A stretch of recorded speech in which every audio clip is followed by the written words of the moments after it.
हे आज की वीडियो में हम सबसे लंबा चैप्टर तुम्हारा खत्म करेंगे हिस्ट्री सिविक्स की रिवीजन का, जो कि है Mahatma Gandhi and the Indian national movement. ये वैसे काफी इजी चैप्टर है, बट इसको ऐसा लैंग्वेज वगैरह इसकी मुश्किल बना देती है और हमें लगता है ये सब कुछ याद करना है क्या, नहीं, बस समझना होता है। ठीक है, तो इस चैप्टर में हम सबको डिस्कस करेंगे। इसके अगला जो चैप्टर है वो भी इससे रिलेटेड ही है, बट वो तुम्हारी बुक में अगला चैप्टर दे रखा है, तो हम भी क्विट इंडिया मूवमेंट अगले में ही पढ़ेंगे। सो सबसे पहले महात्मा गांधी जी का चैप्टर है, तो सबसे पहले उनके बारे में पढ़ लेते हैं। सो महात्मा गांधी की अर्ली लाइफ क्या है, सबसे पहले तो इंग्लैंड गए। ठीक है, 1869 में पोरबंदर में ही वॉज बॉर्न, एंड ये सब वैसे आता नहीं अर्ली लाइफ, बट तुम्हें पता होना चाहिए। इंग्लैंड में वकालत पढ़ने गए, ठीक है, मतलब लॉ पढ़ने गए। उसके बाद साउथ अफ्रीका में प्रैक्टिस करने गए। ठीक है, 10-15 साल वहाँ पे प्रैक्टिस की। प्रैक्टिस मतलब क्या, क्रिकेट की प्रैक्टिस नहीं, वकालत की प्रैक्टिस, जॉब करी वगैरह सब। ठीक है, वहाँ पे उनके साथ काफ़ी ऐसा डिस्क्रिमिनेशन हुआ, रेशियल डिस्क्रिमिनेशन, क्योंकि south Africa was also a colony of England at that time, and उस टाइम पे वहाँ पे भी इंडियंस को काफ़ी नीचे देखा जाता था।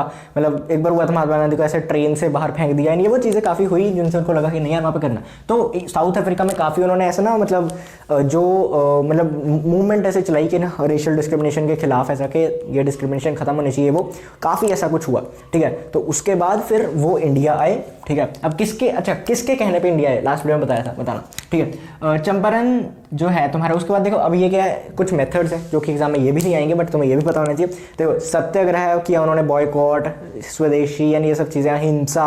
अब ऐसा नहीं, इससे पहले ये चीज़ें कभी थी नहीं, एग्जिस्ट नहीं करती थी, बट इसको इतना पॉपुलराइज करना, मासेस तक लेके जाना, he was the first one two do it. ठीक है, महात्मा गांधी। ठीक है, तो चंपारण सत्याग्रह किया उन्होंने 1917 में। इसमें इंडिगो कल्टीवेटर्स के जो अत्याचार हो रहा था उसके लिए। अहमदाबाद में 1918 में किया मिल वर्कर्स के लिए कि उनकी तनख्वाह बढ़ाओ ये वो। एंड खेड़ा सत्याग्रह किया 1918 में, लैंड रेवेन्यू पीजेंट्स। अब जो चंपारण वाला था वहाँ पे तो पहले एंट्री बंद कर दी थी, वो सब बातें अलग है, बट ये जो ऐसे थे, इनसे क्या हुआ देखो, अब जो पीजेंट्स वगैरह थे जो काम करते थे, ठीक है, कल्टीवेटर्स थे, लैंड कल्टीवेटर्स, उनमें भी गांधी जी मशहूर हो गए कि उनके लिए भी कुछ किया। एंड मिल वर्कर्स वगैरह जो फैक्ट्रियों में काम करते थे, वो सब उनके लिए भी तो मास तो यही होती ना, तो इनके लिए काफ़ी मशहूर हो गई। गांधी जी पे क्या मन नहीं।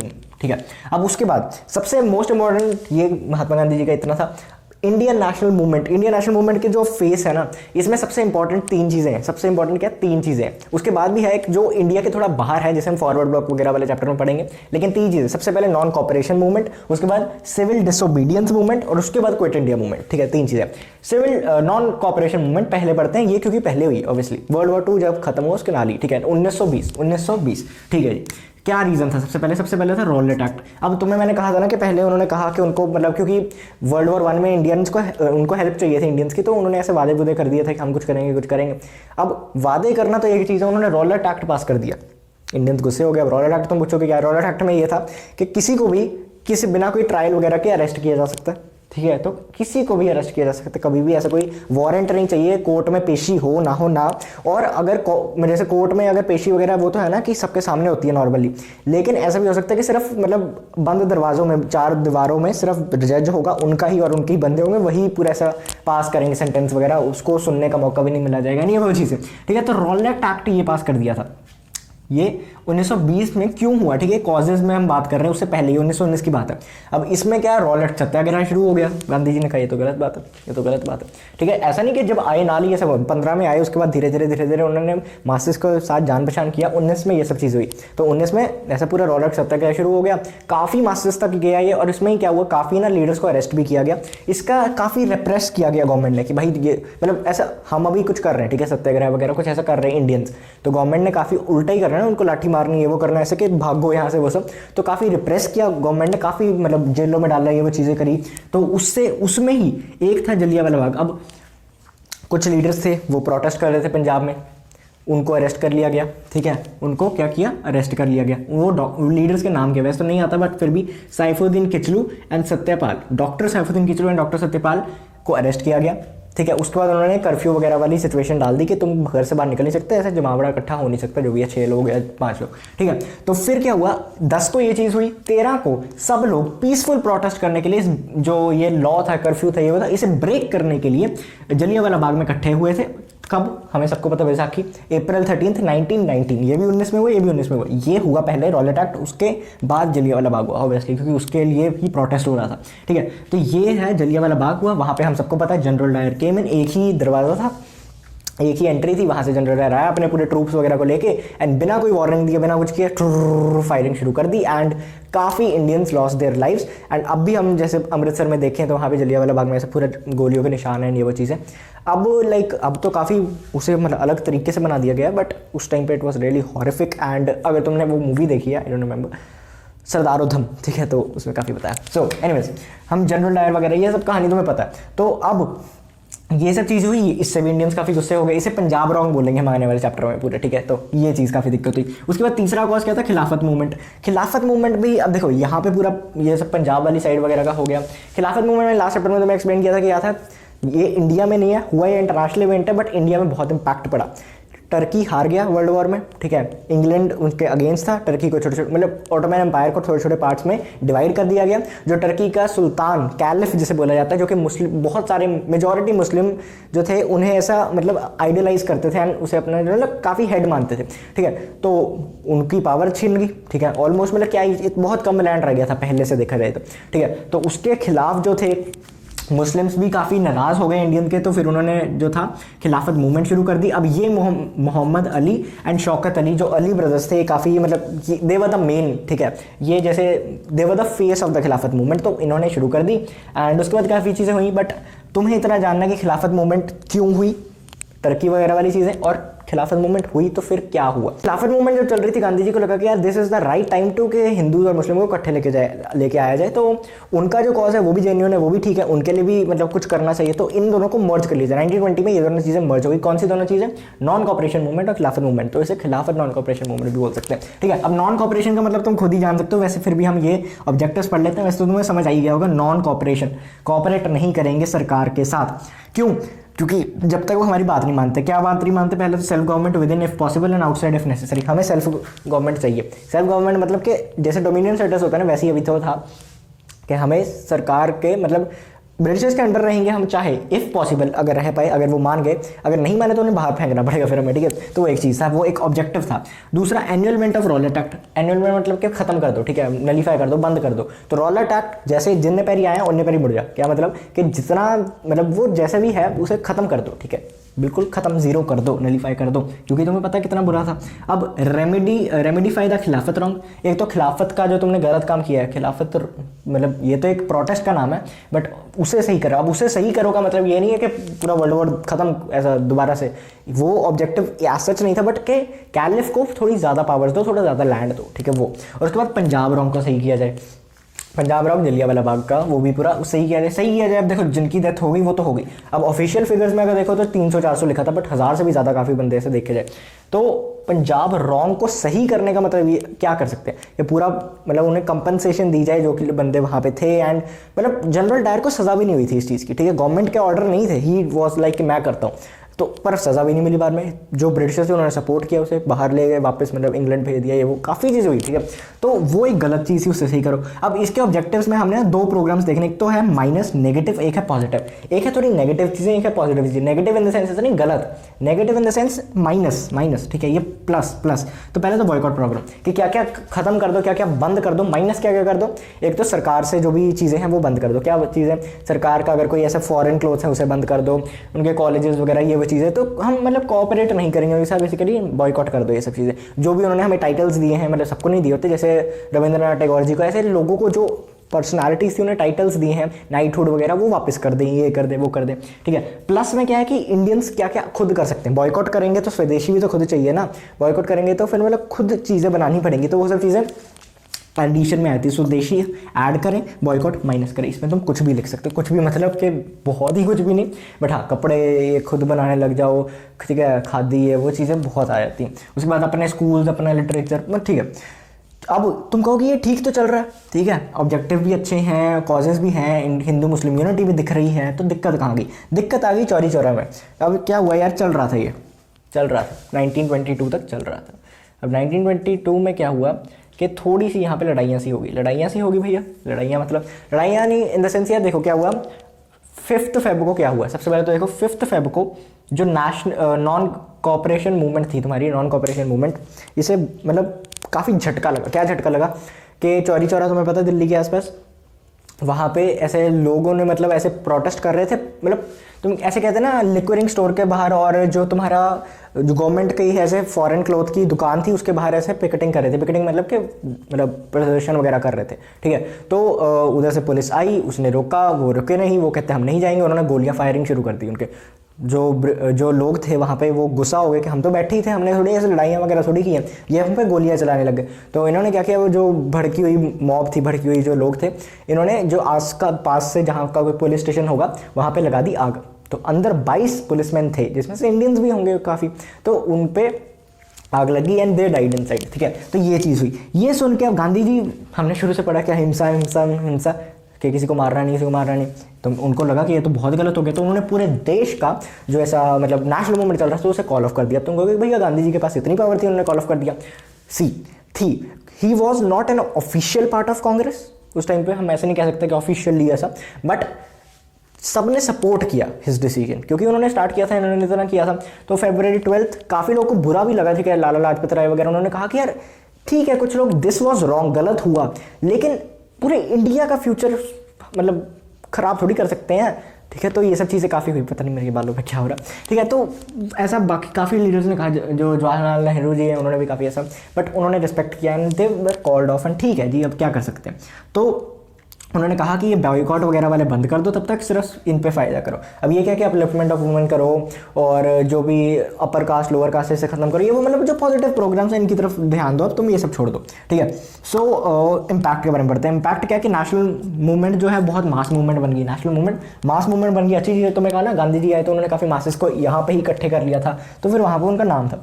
इंस्टिल्ड कॉन्फिडेंस, लोगों में कॉन्फिडेंस आ गया, हमें चाहे आज़ादी नहीं मिली, हमें चाहे जो अपने ऑब्जेक्टिव्स थे उनमें से कोई पूरा नहीं हुआ, लेकिन एक कॉन्फिडेंस आ गया कि यार वो ना पूरे ऐसे थक गए थे ब्रिटिशर्स, मतलब पूरे वो थे कि यार ये क्या कर दिया इंडियंस ने, अगर रुकते ही नहीं तो हो सकता था हमें आज़ादी मिल जाए, ठीक है। उन्होंने कहा था 2 साल के अंदर अंदर मिल जाएगी, जब हमने स्टार्ट किया था ना, गांधी जी ने कहा था, उसके बाद नहीं मिली तो क्या कर सकते, 1 साल के अंदर अंदर। वैसे Congress became revolutionary movement, Congress काफ़ी रेवोल्यूशनरी मूवमेंट बन गई। पहले सिर्फ था ना लीडर्स तक संपत्ति कि ठीक है जी, ऊपर ऊपर वाले लीडर्स, अब काफ़ी रेवोल्यूशनरी है तो भाई कुछ कर देगी, कुछ कर देगी, ऐसा लग रहा था, ठीक है। फॉस्टर्ड Hindu Muslim unity, फॉस्टर्ड Hindu Muslim unity को काफ़ी इकट्ठे लेके आई है, हम भी पढ़ चुके हैं। उसके बाद पॉपुलराइज स्वराज, स्वराज का कॉन्सेप्ट काफ़ी पॉपुलराइज कर दिया पूरे इंडिया में, लोगों को पता लगने लगा कि हम उनके ब्रिटिशर्स के अलावा भी रह सकते हैं। और ये जो लाइन थी ये काफ़ी लोगों को लगा कि हाँ यार ये चीज़ सही है, अगर ब्रिटिश गवर्नमेंट के अंदर ही अंदर स्वराज मिल जाए तो अच्छी बात है, अगर नहीं पॉसिबल तो नेसेसरी हमें बाहर लेना पड़ेगा, छीनना पड़ेगा, ये चीज़ें करनी पड़ेगी।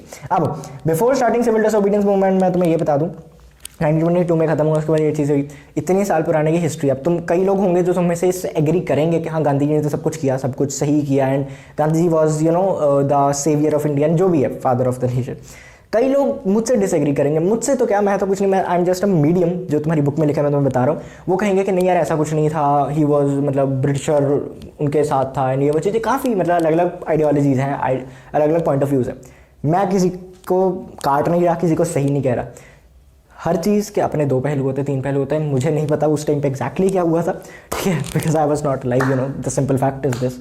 तो तुम्हें जो मानना मानो, बट एग्जाम में कुछ भी मत लिखाना, ठीक है, जो भी तुम्हारी आइडियोलॉजी है वो तुम नहीं लिख सकते, एग्जाम में बुक के अकॉर्डिंग लिखना पड़ेगा। So this is a thing. Civil disobedience movement 1930 से 34 तक है, ये 22 में खत्म हो गया, 20 से 22, उसके बाद थोड़ी बहुत चीज़ें हुई बट इतने तुम्हारे सिलेबस में नहीं है। सिविल डिसोबीडियंस मूवमेंट अगला हमारा था मेन चीज़, ठीक है, फैक्टर्स। अब इसमें क्या, इसमें एक और चीज़ अगर तुम लिख सकते हो कि भैया जब ये चल रही थी ना नॉन कॉपरेशन मूवमेंट, तो काफ़ी उनको दिक्कतें आ गई, भैया ये क्या कर रहे हैं, ये क्या कर रहे हैं, कांग्रेस को इलीगल डिक्लेयर कर दिया, खिलाफत वाले जो भी ऐसे इलीगल डिक्लेयर करने लग गए, काफ़ी लोग जेल गए, गांधी जी नहीं गए बट बाकी को। और ये खत्म होने के बाद मार्च में गांधी जी को जेल होगी, तो ये सब चीज़ें। उसके बाद मतलब हेल्थ खराब हुई तो बाहर भी छोड़ दिया। तो ये फैक्टर्स के बारे में हम पढ़े तो पहले साइमन कमीशन। साइमन कमीशन क्या है, ये मैंने लिखा है कॉन्स्टिट्यूशनल रिफॉर्म्स XD, ठीक है। तो मुझे मतलब ये पढ़ के हंसी आई थी ऐसा।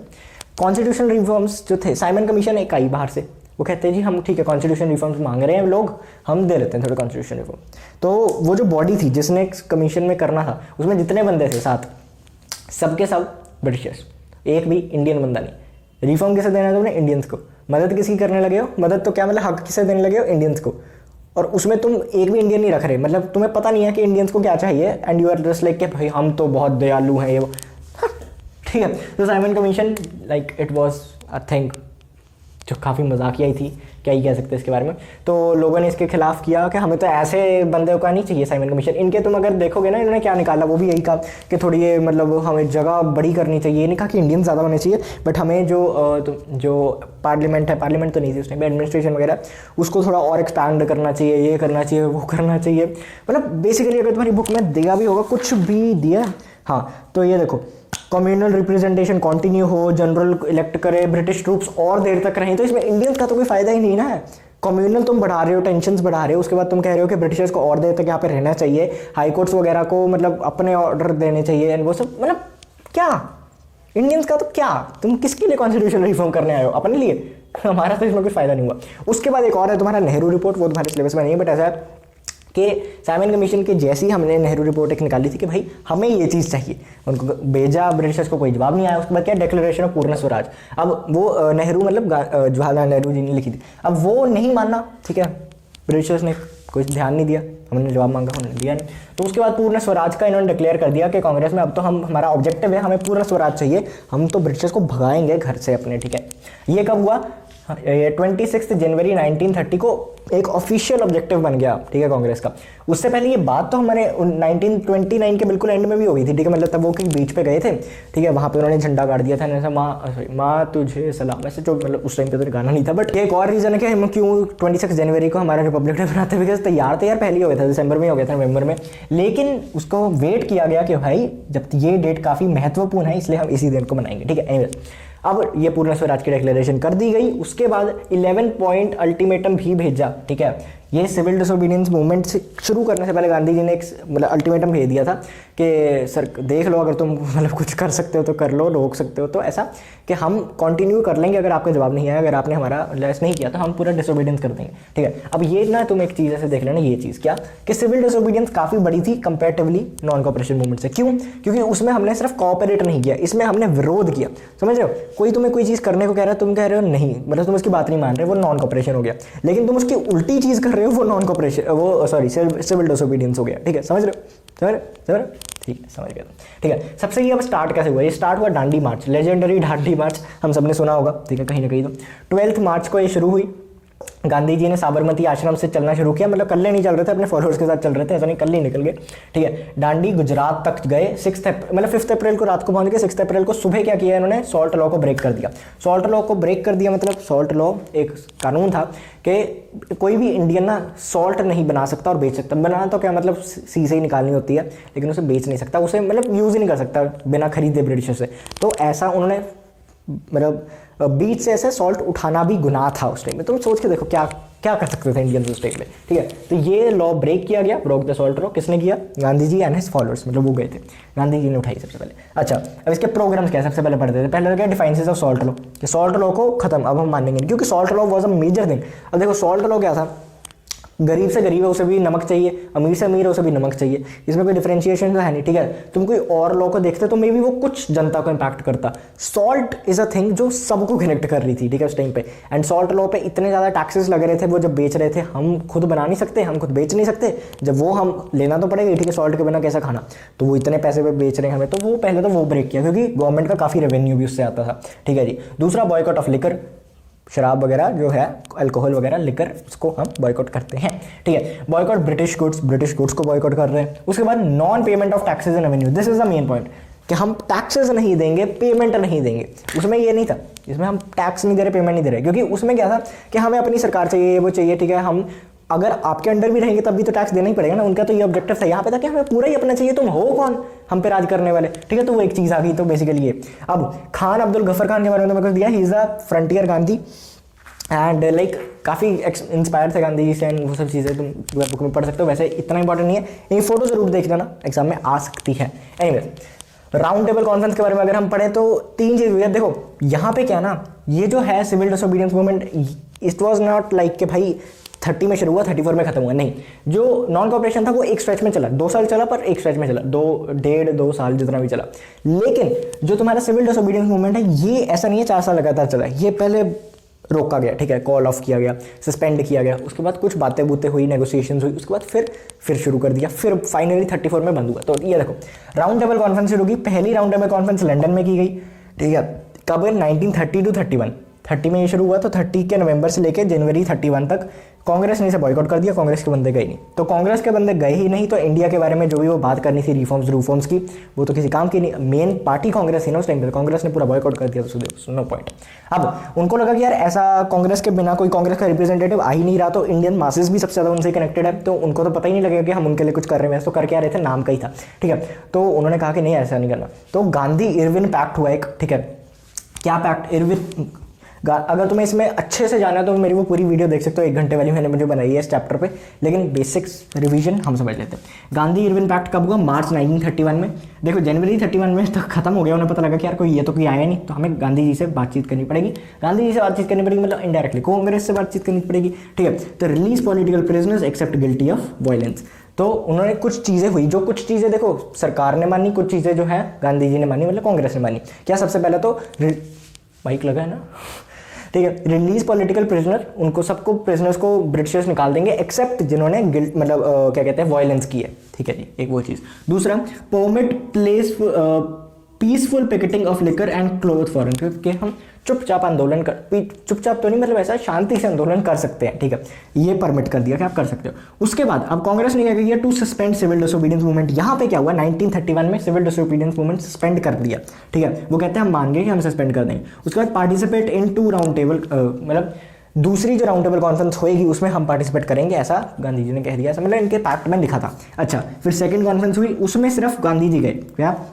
उसमें सिर्फ गांधी जी गए और निराश होके आए वापस। निराश होके आए, क्यों निराश होके आए हम पढ़ लेते हैं। ये ना एक मतलब वैसे तो पहले में क्या था, हम जो कॉन्स्टिट्यूशनल रिफॉर्म, ये वो नाम इसमें भी यही था, लेकिन वो लड़ाई किस में बन के रही, क्योंकि इसमें काफ़ी ना उन्होंने ऐसा माइनॉरिटी इशू उठा लिया, क्योंकि यहाँ पे बहुत सारे रिप्रेजेंटेटिव्स थे, एंग्लो इंडियंस, ये वो, मतलब जितनी भी माइनॉरिटीज़ थी, जितने भी लोग थे, हर तरीके को रिप्रेजेंटेशन दी गई। और वो चाहते थे कि जी माइनॉरिटी इशू को भी फेस किया जाए, मतलब क्योंकि उनके लिए तो वो भी मेन चीज़ थी, ठीक है। तो सेपरेट इलेक्टोरेट, ये वो चीज़ों में काफ़ी दिक्कतें, इन सब बातों में उलझ के रहेगी। डोमिनियन स्टेटस की मांग करी गांधी जी ने, वो उन्होंने मना कर दिया, तो रह क्या गया फिर बातचीत करने को? गांधी जी उदास होकर आ गए वापस, ठीक है, मतलब काफ़ी निराश हो गए। अब ये 1931 में हुई।